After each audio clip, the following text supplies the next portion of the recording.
তিথি ও কোথায় এটা বললে তো এখন হবে না, তাই না? এখন আমার ওয়াইফ যেমনই থাক না কেন আমার কাছে ভালো হইতে হবে।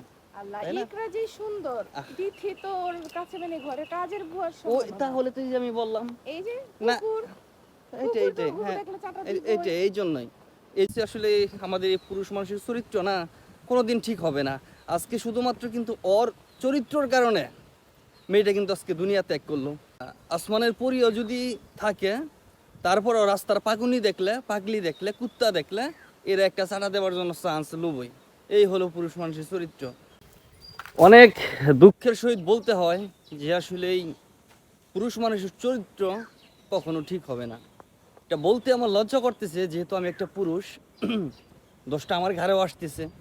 বলতে অনেক লজ্জা করে যে আসলে এই বিছানায় সুন্দরী রমণী আসমানের পরিও যদি থাকে, তারপরও রাস্তার পাকুনি দেখলে, পাগলি দেখলে, কুত্তা দেখলে এর একটা চাটা দেওয়ার জন্য চান্স লুবই।